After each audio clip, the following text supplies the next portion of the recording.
A god of the earth and vegetation, Osiris symbolized in his death the yearly drought, and in his miraculous rebirth the periodic flooding of the Nile and the growth of grain. He was a god-king who was believed to have given Egypt civilization.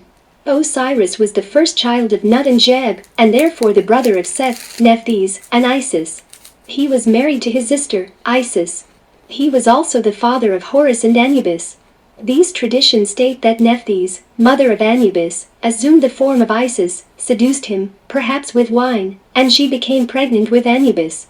The oldest religious texts refer to Osiris as the great god of the dead, and throughout these texts, it is assumed that the reader will understand that he once possessed human form and lived on earth. As the first son of Jeb, the original king of Egypt, Osiris inherited the throne when Jeb abdicated.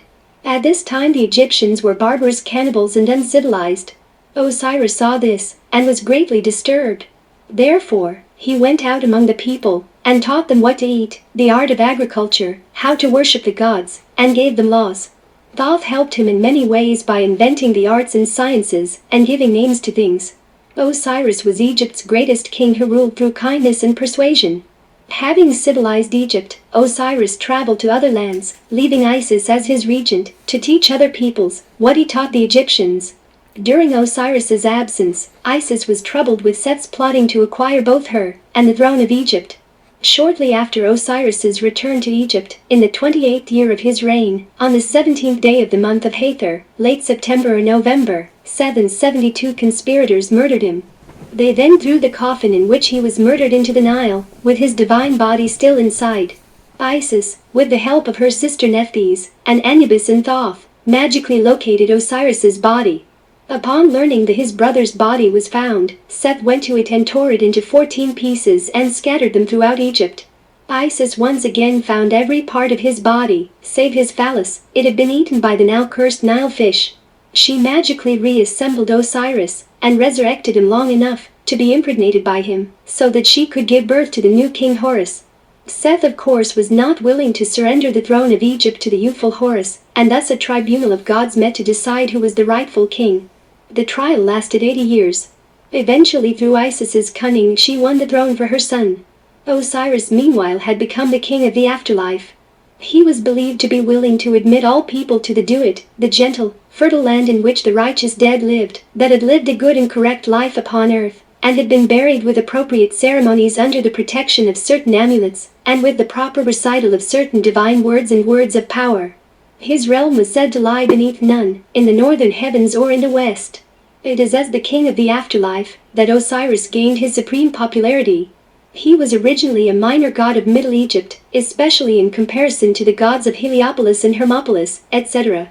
Noting his increasing popularity, and sensing that Osiris would one day eclipse the adoration of their own gods, the priests of these cities adopted him into their own cosmogonies. The elements of his story was seen as symbolic of real events that happened in Egypt. With his original association to agriculture, his death and resurrection were seen as symbolic of the annual death and regrowth of the crops, and the yearly flooding of the Nile. The sun too with its daily rebirth and death was associated with Osiris. His rivalry with his brother Seth, the god of storms in the desert, was symbolic of the eternal war between the fertile lands of the Nile Valley and the barren desert lands just beyond. The pharaoh of Egypt was called Horus, while his deceased father was the new Osiris. Several festivals during the year were held in Egypt in celebration of Osiris. One, held in November, celebrated his beauty. Another, called the Fall of the Nile, was a time of mourning. As the Nile receded, the Egyptians went to the shore to give gifts and show their grief over his death. When the Nile began to flood again, another festival honoring Osiris was held whereby small shrines were cast into the river, and the priests poured sweet water in the Nile, declaring that the god was found again. The name Osiris is the Greek corruption of the Egyptian name Asar, or Usur.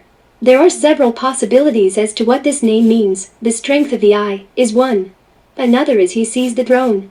The oldest and simplest form of the name is the hieroglyph of the throne over an eye. There are at least 158 versions of the name. At one point the first syllable of the name was pronounced Osiris, and may have gained the meaning of the word Usr, strength, might, power. At this time the Egyptians supposed the name to mean something like the strength of the eye, i.e., the strength of the sun god Re.